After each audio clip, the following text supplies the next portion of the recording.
don't want to touch this thing and then it ends up just falling apart. But I feel like I'm way too just like close. I hope that backing up helped. Welcome back to my channel. My name is LaShawn and this is Lush Uncut. My book fell.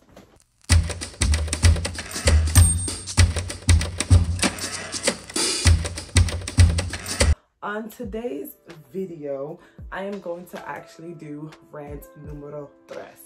So rant number 3's name is Our Obsession with Suppression. What is this generation's obsession with oppression?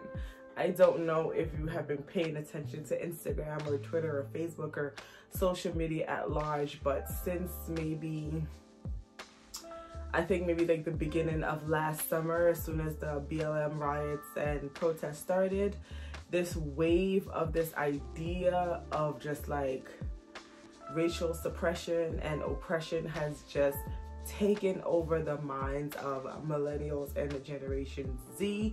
And quite frankly, I'm tired of it. It is very frustrating to witness an entire generation that has all the freedom and liberties that their ancestors and their forefathers gave their lives to sacrifice for them to have, and have no idea. And many of them are literally convinced in 2021 in these United States of America, or I should say United States of America, that they are oppressed. And it just irritates my soul. 3 reasons for why this ideology or this narrative continues to persist despite the obvious evidence that suggests that it is in fact not true. So 1, I think it's a product of privilege. This idea was first introduced to me by Candace Owens when she basically said that this generation is just so privileged that they are inventing things to be upset about.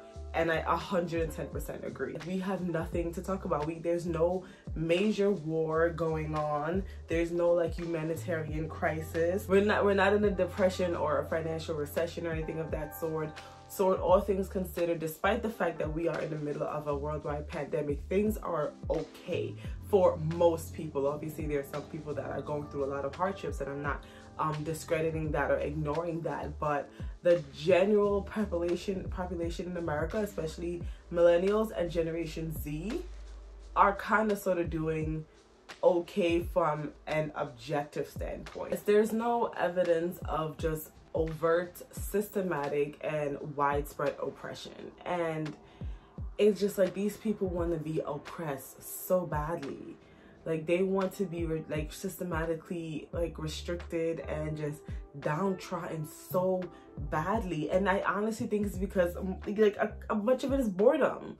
It's like you have to have something to talk about. You need to have like construct this victim narrative that like literally does not apply to you. And I think it's such a disrespect to people that have actually gone through oppression in America for their descendants to sing the same songs they did. Like how dare you? Like what's so hard about your life?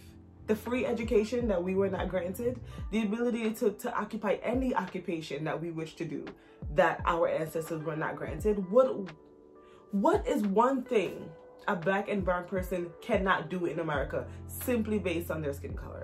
Like if there is one occupation, one line of work, one accomplishment that a Black person or a brown person or a woman cannot do simply based on their skin color or their gender, like let me know, because then I would something has to be done about that. But I'm pretty sure that there's not. Another reason why this oppression narrative is just continuing to explode is that this generation has this infatuation with struggle. Like we want our lives to be so hard, so badly. Like when you think about the rates of depression and anxiety and how like we have this mental health awareness, and I can say that there's evidence to suggest that obviously mental health has become how can I say this? It's something that needed to be addressed. I'm not saying that all of it needs to be thrown out in the trash, but some of it, a decent amount of it, needs to be thrown out in the trash, because it's just like we start to own these things. Oh, my anxiety, my depression, this thing that is a part of me, like my life is so hard, I must suffer. Newsflash, people, human beings have been suffering since the beginning of time. Suffering, it's not new, it is not unheard of, it is not tailored to one group of people or one person. And I'm not trying to discount anyone's experience, but this generation makes it seem as if sadness or anxiety or even like just feeling gloomy or just unsatisfied with their lives is this abnormal occurrence. It's the strangest thing, and it makes me wonder. It's just like our forefathers that were bound in slavery, like literally they still persisted, they still decided to have kids. Like I thought about it, I was like, yo, if I was just like going through slavery, dealing with that on a day-to-day basis, would I want to sit down and like have kids? Like, they were able to persist despite their struggles. We have not nearly as much of a struggle that they do, and we're just like in panic mode. Like, stop. It's just ridiculous. This self-loathing and this obsession with self-care, self, me. I need to do these affirmations and manifestations and da. And I understand that there's some legitimacy behind some of it in terms of just like encouraging yourself and being able to put your mind to do things. But this obsession with it, it's a little ridiculous. It's a bit just like, I totally think that you should encourage yourself. Like, I have quotes on my bedroom wall that remind me to go after my goals, to go after the things that I want. But do I wake up every morning and think like, all the odds are stacked against me, I must push so hard and I must do it? No, like, no. Set goals, set boundaries, accomplish your goals, and remember to smell the flowers. That's it. Another thing that I blame for this obsession with oppression is the education system, especially when it comes to how they teach race and race history in America. It always lacks context. Like, for example, you think about something like the 3/5 Amendment, right? When I was taught about this thing, it was taught to me in one way. A group of white men came together, came up with the Constitution and the Constitution, and at the end of it decided that black men and women were only 3/5 of a person. Basically just just degrading them to like, you don't even make up a whole person. And I was just like, wow, that's crazy. I read a book by Thomas Sowell that explained to me that 3/5 compromise was just that, a compromise. Southern slave owners wanted to count their slaves as whole person, which will give them more representation in the government, which would help them to maintain slavery in America. The North, I forgot exactly who it was just like, no, you cannot do that because these people do not have voting rights. Therefore, they should not be represented in our government. And on top of that, we don't want slavery to continue. So they compromised and said the slaves can be counted as 3/5 of a person. That compromise helped to aid in the end of slavery in America as we know it. I was mind blown. I was like, wow, I didn't even know that. There's like, the way history is taught, it's so damaging. There's no context.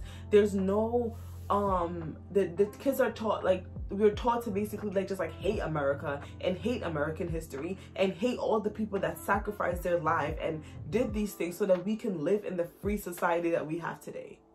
And this is why our youth and millennials think that they are oppressed, because we are taught that we live in this terrible country that is just oppressing black and brown people and women and LGBTQ, and everybody's oppressed. The only people that are not oppressed are white men, straight white men. Everybody else, it just lives in this awful society. In addition to that are non-American black immigrants that come to this country that succeed, outperform whites in this country and then turn around and tell someone that the reason why they are where they are is because they're Black, while sharing the same skin color. It's so disrespectful. I, as an immigrant, can never turn around and say that America has, like, is this terrible place. America gave me an opportunity that my country of origin was not able to do so. I came to America. My family has no legit claim to this land. None whatsoever. I came here and they gave me money, tens of thousands of dollars, to go further my education. And I'm supposed to turn around and curse this country? Are you dumb? Like, are you actually dumb? Is America perfect? No, obviously not. But would I prefer to be here than back home in Guyana? Duh. We need to be a little bit more patriotic. Because with this attitude, this anti-Americanism, that's just like permeating in the depths of our souls. Where would America be in 10 years if it does not have citizens that appreciate it? Again, America is not perfect. No country is perfect. No civilization is perfect. No human being is perfect. Therefore, of course, a country is not going to be perfect. But we got to acknowledge the pros of where we live. In America, 2021, to say that we are oppressed is a little bit of a drag. Please subscribe to my channel if you are watching. I promise you, I'm trying really hard to stay consistent with uploading. I thought I had a stride going, and then I didn't have a stride going. But I'm not gonna give up. I'm going to continue to try. I'm gonna continue to try to schedule my videos and my uploads and my edits and so on and so forth, because this platform just gives me an opportunity to share my thoughts, and I am grateful for it to be able to do so. And you know, if it comes out to be something, I'll be even more grateful for that. So yes, please feel free to subscribe, share, like this video, and comment down below. Thank you for your time and attention. Remember to be blessed and be a blessing.